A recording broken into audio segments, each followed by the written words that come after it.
دايما نسمع منك لازم تواجهوا مخاوفكم.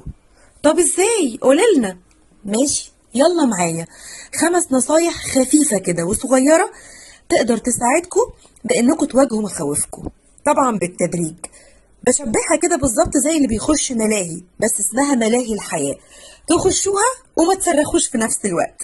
يلا معايا، بس خلي بالكم زي ما اتعودنا، سبسكرايب للقناة، فعلوا زر الجرس، وما تنسوش الشير. يلا نبدأ. أول نصيحة معايا، خدها على مراحل، أنت مش في سباق. ابدأ بخطوة صغيرة قد كف الإيد كده بالظبط، زي مثلا إنك تواجه موقف بسيط بيخوفك بس تقدر تتحمله.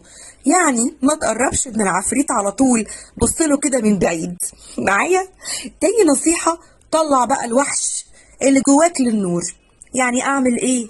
يعني تبدأ تكتب مخاوفك بصراحة وبوضوح، كأنك كده بتعمل قائمة. عارفين ده قائمة التسويق وانت خارج كده، تعمل كده في المول او تشتري في المول. انت بتعمل قائمة اسمها قائمة المخاوف، تكتب فيها مثلا بخاف اتكلم قصاد الناس، بخاف اقول لا، وهكذا. لما بتكتبهم هتلاقي انهم مش وحوش خالص دول قطط لابسة ماسكات. تالت نصيحة، شجع نفسك وكأنك بالظبط كده صديقك المفضل.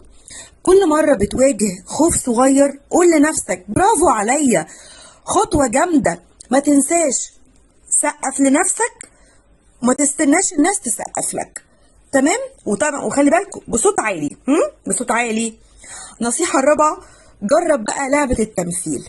تخيل كده انك ممثل بارع بتلعب دور حد شجاع، واخرج مثلا كده قدام الناس واتكلم لما تلبس شخصية الشجاع. دماغك هتبدأ تصدق فعلا انك شجاع وما بتخافش. خامس نصيحة، استمر بقى لو سمحت، حتى لو رجلك بتخبط كده في بعض من الخوف. اصل الخوف مش بيختفي بين يوم وليلة، بس كل مرة بتواجهه بتاخد منه حتة، وبعد كام مرة هتلاقيه يبقى صغير. والله العظيم صغير قوي ومحرج، مش اكتر.